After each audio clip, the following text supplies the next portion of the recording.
কিছুদিনৰ আগতে মই মোৰ পেজত এটা পোষ্ট আৰু এটা ৰেজিষ্ট্ৰেশ্যন লিংক আগবঢ়াই দিছিলোঁ, যাৰ উদ্দেশ্য আছিল ফিংগাৰ থেৰাপিৰ ওপৰত এটা কোৰ্চ আগবঢ়োৱা। যিহেতু নেকি বহুজনে এই থেৰাপিটোৰ বিষয়ে গম পোৱা নাই, গতিকে ভাবিলোঁ ভিডিঅ' আকাৰে আপোনালোকৰ মাজলৈ লৈ আহোঁ এই ফিংগাৰ থেৰাপিনো কি হয়। মই সেই পোষ্টটোত মেনশ্যন কৰি দিছোঁ যে আমাৰ শৰীৰৰ যিবিলাক বডি পাৰ্টছ আছে, সেই পাৰ্টছবিলাকৰ কিছুমান কৰেছপণ্ডেণ্ট জোন আমাৰ হাতৰ আঙুলি আৰু ভৰিৰ আঙুলিত থাকে। অৰ্থাৎ আমাৰ শৰীৰৰ ক'ৰবাত যদি কিবা এটা প্ৰব্লেম হৈ আছে, ছাপ'জ আপোনাৰ যদি কিডনী কিবা এটা প্ৰব্লেম হৈ আছে বা লিভাৰ ৰিলেটেড যদি কিবা এটা প্ৰব্লেম হৈ আছে, সেই প্ৰব্লেমটোৰ কৰেছপণ্ডেণ্ট জোন আমি হাতৰ আঙুলি বা ভৰিৰ আঙুলিত বিচাৰি উলিয়াব পাৰোঁ।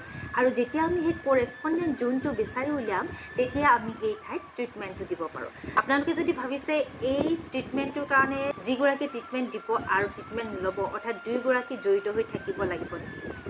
লাগিব আৰু নালাগিব, দুয়োটা হয়। কাৰণ যদি আপুনি ইচ্ছা কৰে এই ট্ৰিটমেণ্টটো আপুনি প্ৰেক্টিকেলি এগৰাকী ব্যক্তিক দি থাকিব পাৰে, অৰ্থাৎ আপোনাৰ সন্মুখত কোনোবা এগৰাকী ব্যক্তি আছে, তেওঁৰ ওপৰত যদি এই ফিংগাৰ থেৰাপিটো এপ্লাই কৰোঁ বুলি ভাবিছে, আপুনি এপ্লাই সেইটো সময়ত কৰি থাকিব পাৰে।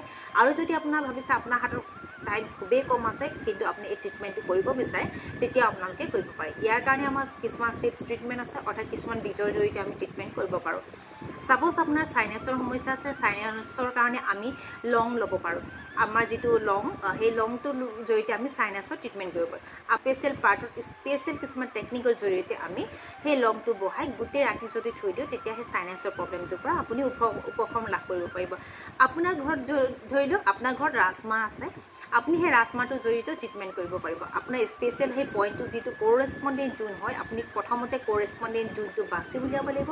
কৰেছপণ্ডেণ্ট জোনটো বাছি উলিওৱাৰ পাছত আপুনি সেই ঠাইত যদি নিজে সেইটো সময়ত আপোনাৰ হাতত সময় আছে, আপুনি যদি ট্ৰিটমেণ্ট দি থাকিব বিচাৰে, তেন্তে আপোনালোকে ট্ৰিটমেণ্ট দি থাকিব পাৰিব। আৰু যদি ভাবিছে আপোনাৰ হাতত সময় খুবেই কম, তেন্তে আপোনালোকে সেই ৰাজমাহটোৰ জৰিয়তে ট্ৰিটমেণ্ট কৰিব পাৰিব। আপোনালোকৰ সেই স্পেচিয়েল যেতিয়া পইণ্টটো বিচাৰি পাব, তাত ৰাজমাহটো বহাই অভাৰনাইট আপোনালোকে তাত ট্ৰিটমেণ্টটো দিব পাৰিব। আপোনালোকৰ বডিত হৈ থকা কিডনী ৰিলেটেড প্ৰব্লেম, গল ব্লাডাৰ, গেষ্ট্ৰিকৰ সমস্যা, চাইট্ৰিকাৰ সমস্যা, স্পণ্ডেলাইটিছৰ সমস্যা, যিকোনো বডি পেইন, জইণ্ট পেইন, এই আটাইবিলাক ট্ৰিটমেণ্ট এই ফিংগাৰ থেৰাপিৰ জৰিয়তে কৰিব পাৰি। আৰু যিহেতু এই ট্ৰিটমেণ্টটো সম্পূৰ্ণৰূপে মেডিচিন ফ্ৰী হয়, আৰু যদি আপুনি কোনোবা ডক্টৰৰ পৰা যদি মেডিচিনৰ ট্ৰিটমেণ্ট লৈ আছে বা মেডিচিন খাই আছে, তেতিয়াও আপোনালোকে তাৰ সমসাময়িকভাৱে এই ট্ৰিটমেণ্টটো ল'ব পাৰিব। লগতে আপোনালোকে যদি ক'ৰবাত ডাক্তৰৰ ট্ৰিটমেণ্ট ল'বলৈ গৈ আছে, আপোনাৰ যদি ফাৰ্ষ্ট এইডৰ খুবেই প্ৰয়োজন হৈছে, তেন্তে ফাৰ্ষ্ট এইড হিচাপে আপোনালোকে এই ট্ৰিটমেণ্টটো ল'ব পাৰিব। খুবেই ইজিলি আপোনালোকে এই ট্ৰিটমেণ্টটো কৰিব পাৰিব। আৰু ইয়াৰ কাৰণে কোনো ধৰণৰ আগতীয়াকৈ জ্ঞানৰ প্ৰয়োজন নাই। যিহেতু নেকি এইটো এটা ফিংগাৰ থেৰাপি এটা হিলিং মৰেলিটি টাইপৰ হয়গৈ, গতিকে আপুনি তেনে কোনো ধৰণৰ হিলিং মৰেলিটিৰ লগত জড়িত হ'বলৈ প্ৰয়োজন নাই। আপোনাৰ যদি এই বিষয়ত জিৰ' নলেজো আছে, তেন্তে আপুনি এই ট্ৰিটমেণ্টটোৰ বিষয়ে জানিব পাৰিব আৰু শিকিব পাৰিব।